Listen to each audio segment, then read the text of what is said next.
అన్న నమస్కారం. నమస్తే. మీతోటి ఈ సాయంత్రం ఈ విధంగా కలవడం చాలా సంతోషించదగ్గ పరిణామం.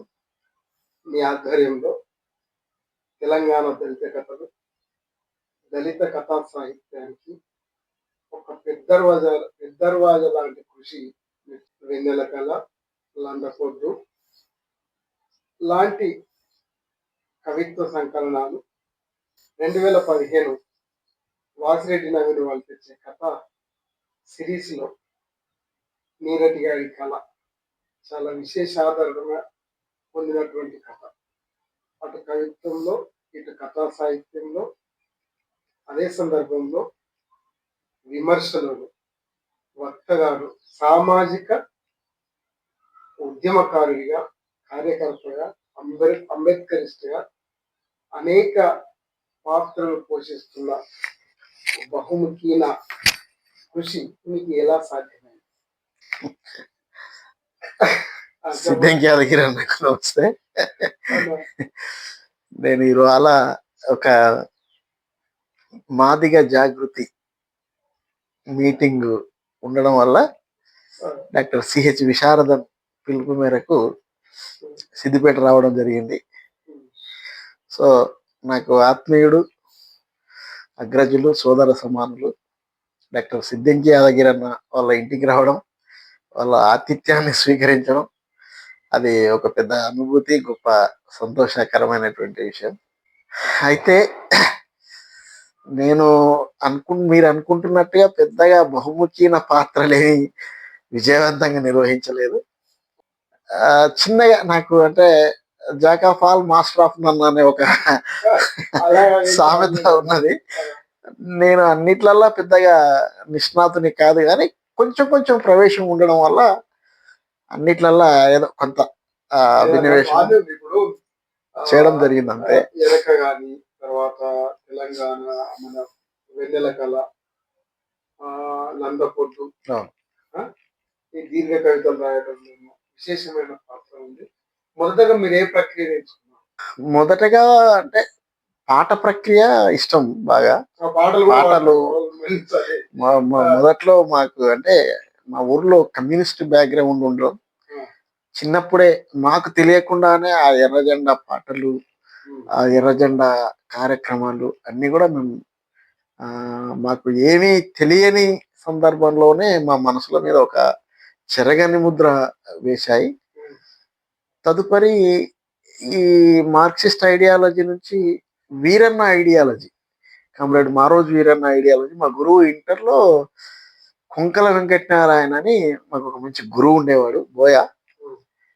తను భారతదేశంలో ఓన్లీ వర్గ పోరాటాలు మాత్రమే చేస్తే సమస్యలు పరిష్కారం కావు, ప్రపంచంలో ఎక్కడా లేనటువంటి ఒక కులం, ఒక మలం లాంటి కులం ఇక్కడ ఉండడం వల్ల అంబేద్కర్ అన్నట్టు నువ్వు ఏ దిక్కున ప్రయాణం చేసినా నీకు ఆ దిక్కున కులం అడ్డుగా తగులుతుంది, కాబట్టి కులాన్ని వదిలించుకోకుండా, కులాన్ని నిర్మూలించకుండా, కుల చైతన్యం తీసుకురాకుండా ఇక్కడ వర్గ పోరాటాలు సక్సెస్ కావు అనేది ఈ దేశ చరిత్రలో ఒక అనుభవం. అందులో భాగంగా కుల వర్గ రెండు పోరాటాలను కూడా రెండు జమిలీ పోరాటాలుగా, రెండు రైలు పట్టాలలాగా ఆ పోరాటాలు నిర్వహిస్తే ఈ దేశంలో ఉండే డౌన్వర్డ్ ట్రేడర్స్ కు, ముఖ్యంగా కింది కులాల ఉత్పత్తి కులాల వాళ్లకు విముక్తి లభిస్తుందనే ఒక గొప్ప ఆచరణాత్మక, ఇండియా నిర్దిష్ట పరిస్థితులకు సరిపోయిన ఒక సిద్ధాంతాన్ని కామ్రేడ్ మారోజు వీరన్న నిర్మించాడు. ఆ సిద్ధాంతంలో నేను చాలా సిద్ధాంతం ద్వారా ప్రభావితమయ్యాను. అట్లా ఒక 10 సంవత్సరాలు పెద్దగా క్రియాశీలకంగా పాల్గొనలేదు, కానీ ఒక 10 ఏళ్ళు మా గురువు కుంకల వెంకటనారాయణ సారు వల్ల నేను వివిధ రకాల కులవర్గ మీటింగ్లకు వెళ్ళి కులం యొక్క, వర్గం యొక్క ప్రాబ్లం తీవ్రత ఎట్లుంటది అని చూస్తున్న సందర్భంలో నేను అంటే ఎప్పుడు కూడా నా వర్షన్ చేంజ్ అవుతూ వస్తుంది. మొదట్లో మార్క్సిస్టు, తర్వాత కుల వర్గ పోరాటానికి ప్రభావితమయ్యాను, తర్వాత కాంశీరాము వాదానికి కూడా మళ్ళా తర్వాత ప్రభావితమై ఇప్పుడు కాంశీరామ్ అంటే అంబేద్కర్ ఐడియాలజీ, కాంశీరామ్ మెథడాలజీ ఈ దేశానికి ఒక మార్గం చూపిస్తుంది అని నమ్ముతూ విశారదన్ మార్గంలో ఒక ప్రయత్నం అయితే జరుగుతుంది. అది ఎటువైపు దారి తీస్తుంది అనేది ఇంకా మనం ఇప్పుడే చెప్పలేం కానీ, సో అట్లా ఈ ఈ రకంగా నేను ఒక పాట నేపథ్యంగా మేము చిన్న ఉన్నప్పుడే 7th క్లాస్ 6th క్లాస్లోనే మా ఊర్లో ఆ, మా కమ్యూనిస్ట్ కార్యకర్తలు మా ఇళ్ళకి వచ్చి పాటలు పాడి ఆ రకంగా ఉన్నది. సో ఫస్ట్ పాట ప్రభావితం అయ్యే తర్వాత ఆ, కవిత్వం వైపు మళ్ళాము. కవిత్వము విపరీతంగా చదవడము అట్లా నేనేం తెలుగు చదువుకోలే, నేను సోషల్ బ్యాక్గ్రౌండ్ కానీ కవిత్వం నాకు ఎందుకో అట్లా వనపట్ల సుబ్బయ్య, గోరెటి వెంకన్న లాంటి వాళ్ళ మిత్రుల సాన్నిహిత్యంలో సహచర్యంలో ఆ ఆ ప్రక్రియ కూడా కొంచెం అబ్బింది, కొంత రాశాను. తర్వాత బేసికల్గా నేను టీచర్ కావడం వల్ల ఫస్ట్ నేను 2015లో నేను పనిచేస్తున్న కుమ్మేర స్కూల్ మీద ఒక సంచిక తీసుకొచ్చాను, మహాబోధి అని. అందులో ఒక 40 మంది విద్యార్థుల చేత కవిత్వం రాసి ఆ పుస్తకంలో ఆ కవిత్వం కూడా బాల కవిత్వం కూడా ప్రయత్నం చేసి బడి కవితలు అని ఒక 38 మంది విద్యార్థుల కవితా సంకలనం బడి కవితల పేరుతో తీసుకురావడం జరిగింది. అట్లా ఆ ఆ ప్రయాణంలో భాగంగా కవిత్వం రాశాము. తర్వాత అంటే చాలా పెద్దగా రాయలేదు కానీ కథలు అక్కడక్కడ కొన్ని కథలు రాయడం జరిగింది. ఆ నేపథ్యంలో తెలంగాణ ఉద్యమం సందర్భంగా మిషన్ కాకతీయ ప్రభుత్వం తీసుకొస్తున్న సందర్భంలో చెరువుల ఇంపార్టెన్స్ దృష్టిలో పెట్టుకొని, చెరువులు నిజానికి ఒక చెరువు ఒక సముద్రం లాగా ఫీల్ అవుతారు తెలంగాణ గ్రామాలలో.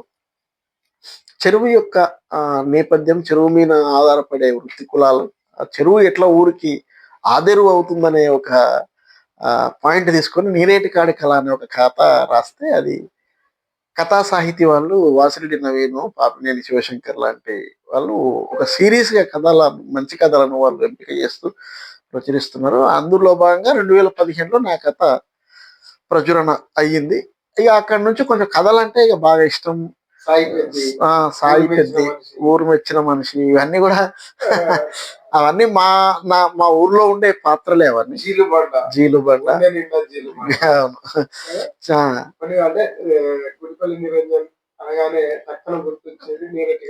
కళ. సాయి పెద్ది, ఊరి మెచ్చిన మనిషి, మెచ్చిన మనిషి కూడా చాలా అద్భుతమైన. అవునమ్మా. ఆ తర్వాత గుండె నిండా జీలుబండ ప్రపంచీకరణ నేపథ్యం ఏ విధంగా పనులు పాడుతున్నారు కూడా తెలియజేస్తుంది. అన్న మీరు మొదటగా ఏ కవిత రాశారు? మొదటగా కవిత్వం కూడా ఎక్కువ రాశారు కదా, కవిత్వమే మొదలు కదా. అవును. కవిత్వంలో ఏ కవిత? నేను కవిత్వంలోకి వచ్చే వరకు తెలంగాణ ఉద్యమం ఉధృతంగా నడుస్తూ ఉన్నది. కానీ నేను పెరిగిన నేపథ్యం ఏమో దళిత నేపథ్యం. సో నేను తెలంగాణ ఉద్యమంలో కూడా దళిత్ వాయిస్ను వినిపించడానికే ఫస్ట్ మొదట్లో ప్రయత్నం చేసిన. అట్లా లందల్లో పొడిచిన పిడికిళ్ళు అని ఒక కవిత మొదట్లో రాసిన. లందలో తెలంగాణకై అంటే మాదిగలు తెలంగాణకై పోరాడుతున్నారు అని, అది పొద్దయింది అని మా నాగరికర్ణ నుంచి ఒక కందనూలు కవిత్వం ఒకటి కవితా సంకలనం వస్తే అందులో లందల్లో పొడిచిన పిడికిళ్ళు అని ఒక కవిత రాసిన. అది తర్వాత ఇక మిగతా కొన్ని సామాజిక అంశాల మీద, సారాయి మీద, తర్వాత మా నాన్న మీద, మా అమ్మ మీద, కులం మీద, ఇట్లా అక్కడక్కడ జరుగుతున్న అంబేద్కర్ విగ్రహాల పైన జరుగుతున్నటువంటి చెప్పుల దండ వేస్తే అట్లాంటి కొన్ని సంఘటనల మీద సంఘటనాత్మక కవిత్వం రాశాను. అట్లా రాసినటువంటి కవిత్వము 2015లో లందపొద్దు అనేటటువంటి పుస్తకంగా తెలంగాణ బహుజన కవిత్వం, అది ఆ పుస్తకం 2015లో వేశాం. తదుపరి అసలు ఈ 4,000 సంవత్సరాలలో ఈ బహుజన వాయిస్ అనేది ఒకటి ఉన్నది అప్పటి నుంచే. ఆ వాయిస్ ను రికార్డు చేయాలనే ఉద్దేశంతో, విశారదనిచ్చినటువంటి చూపుతోటి ఈ బహుజన ఉద్యమాన్ని ఒక లాంగ్ పోయం గా రాస్తే బాగుంటుంది అనే దాంతో జాంబవంతునితో స్టార్ట్ అయ్యి జాంబవంతుడు బుద్ధుడికి ఎవరు ప్రేరణ అంటే జాంబవంతుడి ప్రేరణ. ఉమ్, అక్కడి నుంచి మనకేమో బహుజన ఉద్యమం బుద్ధుడి నుంచే స్టార్ట్ అయినట్టుగా మనకు చాలా మంది ఉమ్, చెప్తున్నారు. కానీ బుద్ధుని కంటే ముందే ఈ ఉద్యమము ఉంది. ఉంది అని, ఈ మూలాలు ఉన్నాయి. ఈ మూలాలు ఉన్నాయని, అది జాంబవంతుడి నుంచి ప్రారంభమైందని చెప్తూ ఉమ్, జాంబవంతుడు, బుద్ధుడు, ఉమ్, తర్వాత అశోకుడు, ఉమ్, తర్వాత రవిదాసు, ఉమ్, కబీరు, ఉమ్, సంతు గాడ్గే బాబా, ఉమ్, ఫూలే దంపతులు, అంబేద్కర్, కాన్షీరామ్, ఉమ్. ఆ తదుపరి భాగ్యారెడ్డి వర్మ వరకు ఈ ఈ ఈ ఇప్పుడు మరి ఈ- ఈ- ఉన్నాయి దాస్ కూడా తత్వాలు మీ దగ్గర ఉన్నాయి. దున్నయ్య దాస్ కూడా మా నాయర్ కర్నూలే ఆయన. అక్కడి వరకు అదంతా ఈ బహుజనోద్యమాన్ని ఒక దీర్ఘకావ్యంగా ఎరుక అనే పేరుతోటి రాయడం జరిగింది. ఇట్లా కథలు ఏవి పర్ఫెక్ట్. వెన్నెల కళ అనేది ఈ జంబూ ద్వీప తత్వ కవిత్వం అని, అందుట్లా అంటే జంబూ ద్వీప ఆ జాంబవంతుని యొక్క ఐడియాలజికల్ సొసైటీ ఏదైతే ఉన్నదో, తాత్విక జ్ఞాన ప్రపంచం ఏదైతే ఉందో దాన్ని ఆ ఆ ఇంటర్గా అంటే ఇంటర్ప్రిటేషన్ అట్లా చేయడం జరిగింది అట్లా ఆ వెన్నెల కళలో. అంటే దళిత ఒకనాడు ఈ దేశానికి రాజులు దళితులు, మహారాజులు, మహా ఆదిగలు. మహా అంటే గొప్ప, ఆది అంటే మొదటి వాళ్ళు, గా అంటే జ్ఞానవంతులు. ఈ భూమి మీద మొట్టమొదటి జ్ఞానవంతులు ఎవరంటే ఆదిగలు. ఆ ఈ ఎరుకతోటి ఈ వెన్నెల కళ రాసి, వెన్నెల కళ అంటే ఇంకా భారతదేశంలో దళితులకు ఒక కళ తీరని కళగానే ఉన్నది. అదొక తడియారనే స్వప్నంలాగా కళ ఉన్నది. ఆ కళను నెరవేర్చుకోవాలనే ఆ భావనతోటి ఆ పుస్తకం రాయడం జరిగింది, వెన్నెల కళ. మరి కథ సాహిత్యంలో కూడా చాలా అద్భుతమైన కథలు వచ్చినాయి కదా. ఈ కథలకు కవితలకు మన కుటుంబ నేపథ్యం, అమ్మ నాన్న పోషణ ఇష్టం. ఇష్టం ఏ మేరకు మీకు ప్రేరణ ఇచ్చారు? మా ఇంట్లో పెద్దగా ఎవరు చదువుకోలేదన్న. మేము 7 మందిని. ఫస్ట్ అన్న, ఆ తర్వాత 5 మంది అక్కలు, తర్వాత నేను చిన్న. నేను చిన్న కానీ అదృష్టవంతుని.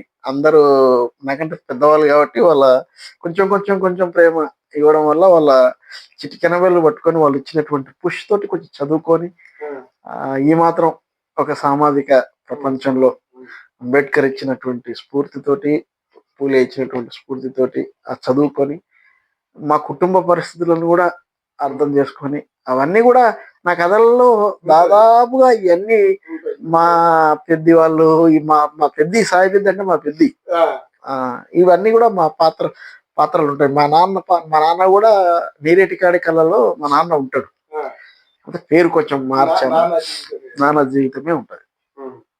ఇట్లా కథలు రాస్తున్న క్రమంలో డాక్టర్ సంగిశెట్టి శ్రీనివాస్ అన్న అసలు ఈ తెలంగాణలో ఏ యూనివర్సిటీలో కూడా చేయని పనిని తను నేను ఇద్దరం కలిసి, సంగిశెట్టి శ్రీనివాస్ అన్న నేను కలిసి తెలంగాణ 100 ఏళ్ల తెలంగాణ దళిత కథను ఒకటి తీసుకున్నాను.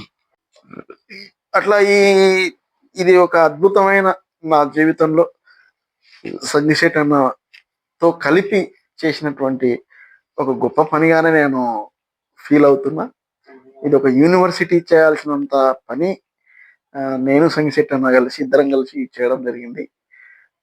కాకపోతే దీనికి రావాల్సినంత ఆదరణ కానీ లేకపోతే డిస్కషన్ కానీ ఈ పుస్తకం పైన జరగలేదు. బహుశా కారణాలు ఏమైనా కావచ్చేమో కానీ ఇది డైలాగ్కు అనుకూలంగా ఉండే పుస్తకమే ఇది. దీన్ని వాంటెడ్లీ మౌనం వహించిండ్రా ఏందనేది ఒకటి అనిపిస్తుంది అప్పుడప్పుడు. కానీ ఇలా దాదాపు 50 అంటే 50 లక్షల మంది మాదిగలు, 30 లక్షల మంది మాలలు, మొత్తంగా 80 లక్షల మంది దళితులు ఉన్న తెలంగాణలో లక్షకు ఒక కవి, ఒక రచయిత కనపడతారు, కథా రచయిత. 80 మంది మాత్రమే, 80-90 మంది ఉన్నారు. మా దృష్టిలో ఇంట్లో మేము 87 మందిని గుర్తించిన ఒక 3 కదిరే కృష్ణ, వేముల ఎల్లన్న లాంటి వాళ్ళు ఒక 2-3 మా కథలు తీసుకోకండి అని వాళ్ళు చెప్పడంతో వాళ్ళ అంగీకారం లేకపోవడం వల్ల తీసుకోలేదు. ఇట్లా తీస్తే 90-92 మంది మాత్రమే కథకులు ఉన్నారు, దళిత కథకులు. మొత్తం మీద అయితే ఒక విస్మృతి లేకుండా తెలంగాణ దళిత కథలను పరిచయం చేసేటువంటి ఒక గొప్ప బాధ్యతను పెట్టుకున్నారు. అది చాలా ఖర్చుతో కూడిన వ్యవహారం. చాలా శ్రమ పడ్డాము. కదా! మానసిక శ్రమ ఉన్నది. తర్వాత ఫైనాన్షియల్‌గా గూడా చాలా ఇబ్బంది పడినాము. హ్మ్. కానీ తీసుకొచ్చినాం. కథ అవును. బుక్ అయితే తీసుకొచ్చినాము. దాదాపుగా గొప్ప పనే ఇది. యూనివర్సిటీలో గూడా సిలబస్‌గా ఉండాల్సినటువంటి అవును. ఇప్పటివరకు ఎక్కడ ఏ యూనివర్సిటీలో తీసుకుంటలేరా? కావాలని తీసుకుంటలేరా? సరే అది వేరే. ఎక్కడైనా మన పని మనం చేసినాం. మనం గుర్తింపు అవును. కోసమే కాకుండా మనం జాతి యొక్క శ్రేయస్సు, ప్రయోజనాన్ని దృష్టిలో పెట్టుకునే చేసినాం. హ్మ్. మంచి పనైతే చేయగలిగినాము. చాలా సత్యాలు ఈ ప్రాజెక్ట్ చేయడం వల్ల మాకు చాలా విషయాలు బోధపడ్డాయి. హ్మ్. హ్మ్.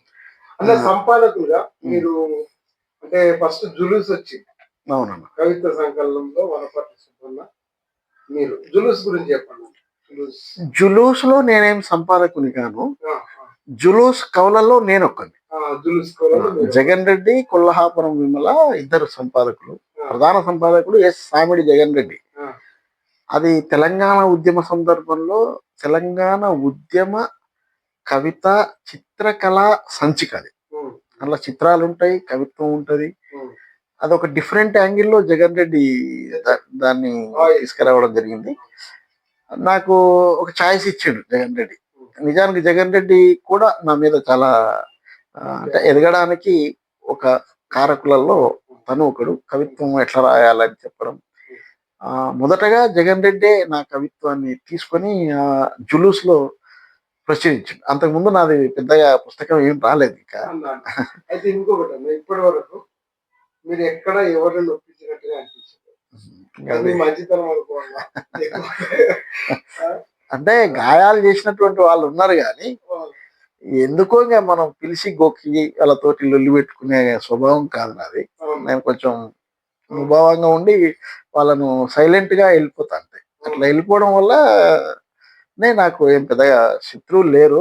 కానీ ఎవరు శత్రువులు, ఎవరు మనకు వ్యతిరేకంగా పావులు కలుపుతున్నారనే ఎరుక మాత్రం ఉంటది. ఉంటది. ఉంటది. ఇంటర్నల్‌గా ఉంటది. అంచనా వేయగలుగుతాం గూడా. అన్న ఇంకొకటి ఇప్పుడు మొదటగా తెలంగాణ దళిత కథలు సంకలనం. అవునవును. మహాబోధి పాఠశాల విద్యార్థుల సంకలనం. తర్వాత దళిత కథ సంకలనం చేస్తారు కదా! మీ ఆధ్వర్యంలో. మీరు నేను ఆహ్, ఇప్పుడు ఈ తెలంగాణ దళిత కథ తరువాత మళ్ళీ ఒక జాతికై, జాతి కోసం చేస్తున్నటువంటి ఒక మంచి పని ఏంటనంటే, మీతో అంటే సిద్ధంకి యాదగిరి అన్నతో, తర్వాత పెట్టవోదు అన్నతో కలిసి జంబూ సాహితీ ఒక సంస్థను ఏర్పాటు చేసుకొని, జాంబవంతుడి కళ ఏదైతే ఉన్నదో ఆ కళను నెరవేర్చడానికి మన జీవితాలన్నీ కూడా రికార్డ్ కావాలి. అది కూడా కథా సాహిత్యంలో రికార్డ్ కావాలి. బహుశా ఈ ఈ పనిని ఉమ్మడి తెలుగు రాష్ట్రాల్లో ఎవరు చేసినట్టుగా ఏం లేదు. అవును. సో మనం అనుకోని అవును. మీరు గాని, నేను గాని అనుకోని ఆహ్, ఒక కథా వార్షికం తీసుకురావడం అనేది అది బహుశా తెలుగు నేలనే కాదు యావత్ భారతదేశంలో కూడా ఆ పని మొట్టమొదటి పని. మొట్టమొదటి పని. అవును. సో అట్లా మీతో కలిసి ప్రయాణం చేయడం అనేది ఆ! ఒక మంచి అనుభవం అది. మీతో అంటే సింహభాగం అయితే మీరే చేస్తున్నారు అది పని. సరే ఏదో వేడి నీళ్ళకి కొన్ని చల్లీళ్ళు తోలుగా అన్నట్టుగా మేము కూడా కొంత చేస్తున్నాము.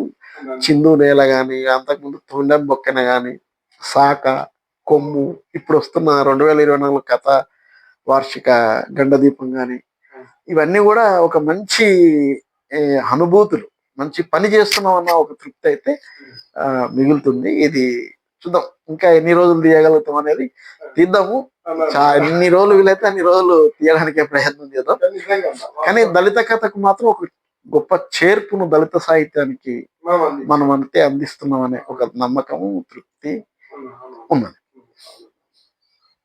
నిజానికి మీరు ఈ అన్ని ప్రక్రియల్లో ఏ ప్రక్రియను ఎక్కువ ఇష్టపడతారు? కవిత్వాన్ని నేను ఎక్కువ ఇష్టపడుతున్నా. కానీ కథలంటే మాత్రం చాలా ఇష్టం. అయితే మనకున్న దాంట్లో కొంచెం టైము పర్మిట్ ఎక్కువగా లేకపోవడం వల్ల కొంచెం కవిత్వానికి ఎక్కువ టైం స్పెండ్ చేయకుండా రాయొచ్చు కదా కవిత్వం. కథ అట్లా కాదు. కథ చాలా మంది అంటే మనకు చాలా తేలికపాటి కవులు ఉన్నారు తెలంగాణలో, కానీ చిక్కటి కథకులు ఉన్నారు. ఒక కథ రాయాలంటే కొంచెం ఎక్సర్సైజ్ ఎక్కువ చేసే రాయాలి. అవును. కవిత్వం అట్లా కాదు. ఉమ్. వాక్యాలను విరిచి ఒకదాని కింద ఒకటి పెడితే కూడా కవిత్వం అనుకునే సందర్భాలు ఉన్నాయి తెలంగాణలో. అవును. ముఖ్యంగా తెలంగాణలో కవిత్వము వస్తువు శిల్పం లేకుండా కూడా భాషతోటి నెట్టుకొస్తున్న సందర్భాలు కూడా ఉన్నాయి. అవును. ఆ తెలంగాణ భాష, ఆ నుడికారాలు, ఆ పదాలు వాడితే అది చిక్కటి కవిత్వంగా కనపడుతుంది. కానీ కథ అట్లా కాదు. కథకు చాలా బలమైన వస్తువు ఉండాలా, అవును. శిల్పం ఉండాలా, ముఖ్యంగా శైలి, చదివించే శైలి ఉండాలా. ఇవి ఏవీ లేకపోతే కథ నిలబడదు కదా. నిలవడు. మరి ఇవన్నీ కావాలంటే కొంచెం ఎక్సర్సైజ్ ఎక్కువనే చేయాలి. కాబట్టి ఆ. కథ ఇష్టం, చాలా ఇష్టం. ఉమ్. కవిత్వం ఏమో సహజంగా వచ్చిందే అన్నంత ఇష్టం. అంతే. రెండిట్లో ఏవి ఇష్టం అంటే రెండు ఇష్టమండి. నవల కూడా ఒకటి రాయాలని ఉన్నది. ఆత్మకథ. ఆత్మకథ నవల.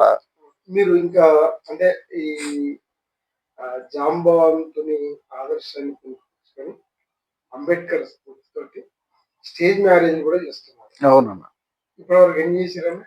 నేను ఇప్పటివరకు ఒక 22 చేసిన. అంటే సామాజిక వివాహాలు అంటారు వాటిని. సామాజిక వివాహాల అంటే బుద్ధిస్ట్ యాంగిల్లో కాకుండా అటు, ఎందుకంటే ఇప్పుడున్న పరిస్థితులలో బీజేపీ,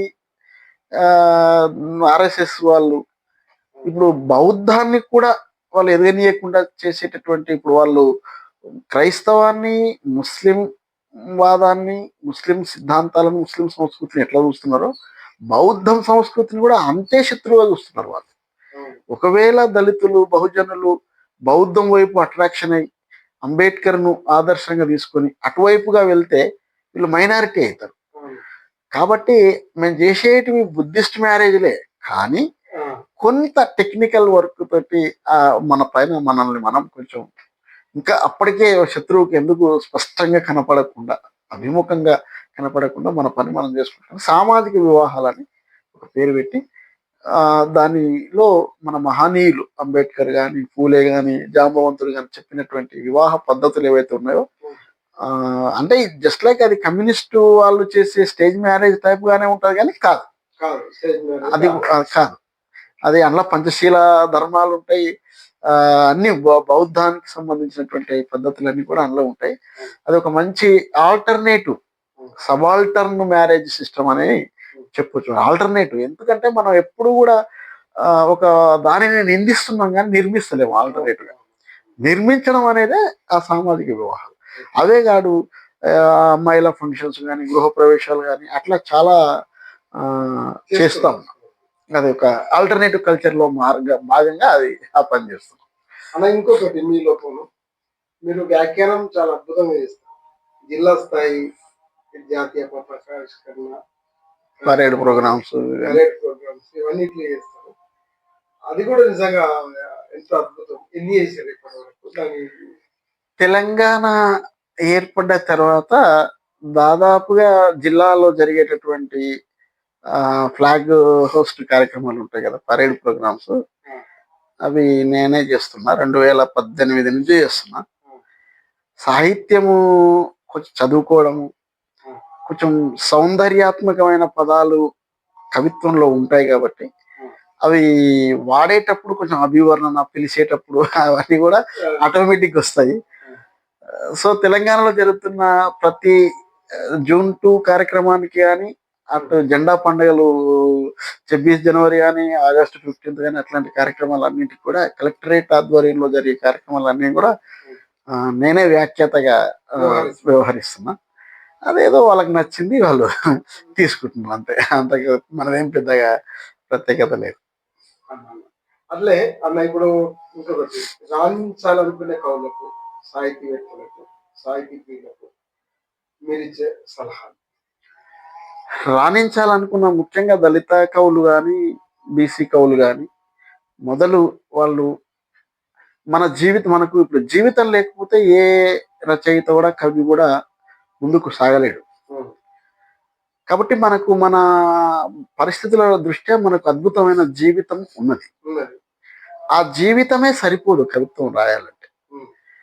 మనకు ఒక దృక్పథం ఉండాలి. ఆ దృక్పథం ఎప్పుడు ఏర్పడుతుంది అంటే మన అబ్జర్వేషన్ ద్వారా ఒకటి ఏర్పడుతుంది.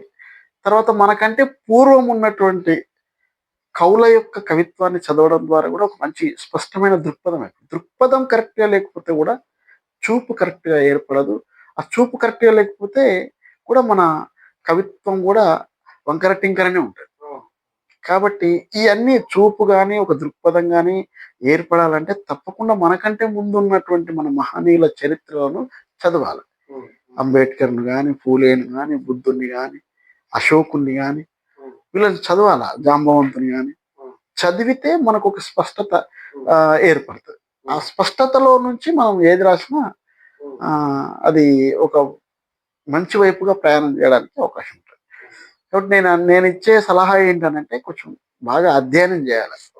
ఒక్కటి మనకంటే ముందు రాసినటువంటి వాళ్ళ కవుల యొక్క రచనలను కూడా విరివిగా చదవాలి. ఆ చదవడం ద్వారా మనకు ఒక మార్గం ఏర్పడుతుంది. ఆ మార్గము మనం నడిపిస్తుంది. అలా మీ కథల గురించి ఒక్కొక్క కథ గురించి నా గురించి నేను అడుగుతున్నాను. ఈ మధ్య రాసిన లౌకిక కథ చాలా అద్భుతమైనది. కాంటెంపరీ సిచ్యువేషన్ లో చాలా ఎక్స్ట్రాడినరీ కథ. ఎందుకంటే దాని గురించి అది నిజంగా కూడా మా ఊర్లో జరిగిన కథ. అది మా ఊర్లో ముదిరాజు కులానికి చెందిన ఒక పెద్ద మనిషి, అంటే 45 సంవత్సరాల పెద్ద మనిషి. ఆయన పుట్టుకతో బ్లైండ్, అంధుడు. ఆయన యొక్క జీవితాన్ని కథగా మలచడానికి ప్రయత్నం చేస్తూ చెప్పిన కథ అది, లౌకిక అని. మా ఊర్లో ఆయన అన్ని ముఖ్యంగా శైవ మతముని బాగా ఆచరించడం వల్ల దళితులు, బీసీ అయినప్పటికీ దళితులతో ఆయన చాలా మంచిగా ఉండేది. తర్వాత ఈ రామ మందిర ఉద్యమం వచ్చిన తర్వాత మా ఊర్లో ఒక రెడ్డి, పేరు అవసరం లేదు కానీ ఒక రెడ్డి మా మా వైష్ణవాన్ని బాగా ఇంట్రొడ్యూస్ చేశాడు. అందులో భాగంగా బీసీలకు ఒక సైద్ధాంతిక విరోధిగా ఆయనను చూపించడం, శైవాన్ని చూపించడం, ఆ సావిడి, పీర్లు, ఈ లౌకిక సంస్కృతి ఏదైతే ఉన్నదో ఆ సంస్కృతిని దెబ్బతీయాలని చూసిండు ఆయన. ఎందుకంటే ముందు మంచిగా అందరూ కూడా సావిడి దగ్గర ఒక లౌకిక స్పిరిట్ తోటి పండుగలు చేయడం కానీ, ఏదైనా అచ్చట ముచ్చట, మన యొక్క శుభ కార్యక్రమాలు అన్నీ కూడా అట్లా ఉంటుండే.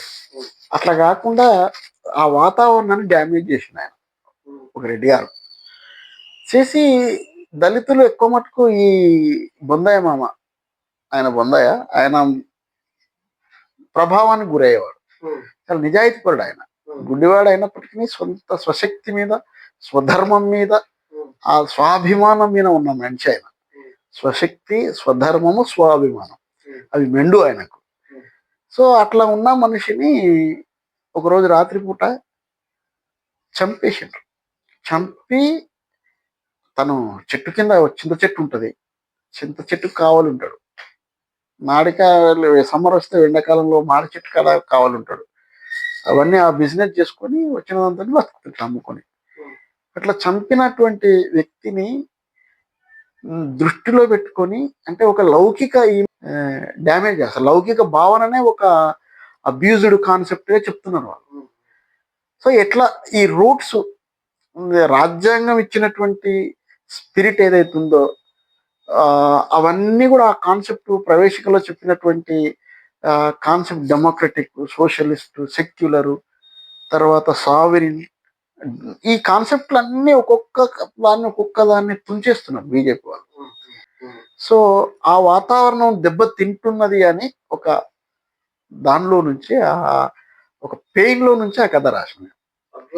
అదే లౌకిక భావనలే ఈ దేశానికి, ఆ స్పిరిటే మంచిది, గొప్పది అని చెప్పడమే ఆ కథ యొక్క గుండె నిండా జీల్బండ. అది గుండె నిండా జీల్బండ అనేది మా ఊరు మొత్తం, మా ఊరు చుట్టుపక్కల బండలే ఉంటాయి. తోక బండ అని, గొల్లోని బండ అని, జీలు బండ అని, ఇట్లా మా ఊరోళ్ళు అంతా కూడా బండలను లేకుండా మా ఊరిని ఊహించుకోవడం ఇబ్బంది. కాయనో కస్పనో ఏదైనా అక్కడనే మా ఊరోళ్ళు తీసుకొచ్చి పంట ఎండినటువంటి అదంటే కళ్ళం అంటాం కదా, ఆ కళ్ళాన్ని అక్కడనే ఊర్లోనే బండలోనే చేస్తారు. అయితే ఈ బండలు అనేది మా ఊరికి అదనపు సౌందర్యం కూడా. ఉమ్, ఈ తెలంగాణ వచ్చిన తర్వాత ఈ గుట్టలను ధ్వంసం చేయడం, ఉమ్, మిషన్ కాకతీయ మన ఇంటింటికి నల్లా ఇచ్చే కార్యక్రమంలో భాగంగా ఆ గుట్టలను తవ్వడం, ఆ గుట్టల మీద అవి కట్టడం, లేకపోతే ఖనిజ వనరుల కోసం వాటిని తవ్వడం, ఇవన్నీ కూడా ఇట్లా చేసింది. మా ఊరికి 1980 ఆ ప్రాంతంలోనే ఇందిరాగాంధీ ఒక 60 ఎకరాల పొలం దళితుల కోసం ఇస్తే, అందులో ఒక 20 ఎకరాల ప్లేస్ బండ ఉంటుంది. ఉమ్, ఆ 20 ప్లస్ 40 60 ఎకరాలు దళితులకు ఇచ్చేసింది ఆయన. ఉమ్, అయితే ఒక ఉన్నత కులానికి సంబంధించిన రెడ్డిలు, రెడ్డిలు communist Reddy, TDP Reddy, Congress Reddy, BJP Reddy, నలుగురు రెడ్డి ఏకమని ఆ బండ మీద దృష్టి పడి ఇంకొక రెడ్డిని జడ్చల నుంచి ఒక రెడ్డిని తీసుకొచ్చి మా ఊరు ఆ బండను మాకు తెలియకుండా, మా దళితుల పేరు మీద ఉన్నటువంటి బండను మాకు తెలియకుండానే అక్కడ ఉండే ఎంఆర్ఓ ఆర్డీఓ తోటి ఇన్ని పైసలు ఇచ్చి ఒక కంకర మిషన్ తీసుకొని వచ్చి ఆ కంకర మిషన్ వేసి మొత్తం బండంతా బ్లాస్టింగ్ చేసి కొడుతున్నారు. ఉమ్, ఆ బ్లాస్టింగ్ చేసినప్పుడు బర్మారు పెట్టి పేల్చినప్పుడు ఏమైందంటే మొత్తం ఆ దుమ్ము పడుతుంది, చిన్న చిన్న రాళ్ళు పడతాయి. అట్లా పడి ఆ పక్కలే ఉండేటటువంటి మా పొలాల పంటలన్నీ ధ్వంసం అయిపోతుండే. ఆ రాతి జనరల్ గా ఆ రాతి పౌడరు పడితే భూమి సారం కోల్పోతుంది, కోల్పోతున్నాం. పంట కూడా పెక్కలదు, పెద్దగా రాదు పంట. ఈ స్థితిని ఈ బండకు ఊరికి ముఖ్యంగా దళితులకు ఎంత అవినాభావ సంబంధం ఉన్నది. ఉమ్, తర్వాత ఒక ప్రపంచీకరణ నేపథ్యంలో ఆ బండ మీద ఒక కంకర మిషన్ వేసి క్రెషర్ వేసి జీవితాలను, దళితుల జీవితాలను అట్లా ధ్వంసం చేసిందని చెప్పడమే ఆ కథ ఉద్దేశం. అది గుండె నిండా జీలుబండ అనే దాంతో పాత్రలను కూడా మా ఇంటి పక్కనే మా కక్కాయ గాలికక్కాయ అని ఉంటారు, వాళ్ళని పెట్టి కథ నడిపించడం. అది కూడా మంచి కథ, అవును, అవును. నాకు నచ్చిన కథలలో అది కూడా మంచి కథ. థ్యాంక్ యూ అన్న. థ్యాంక్ యూ అన్న, థ్యాంక్ యూ. అనుకో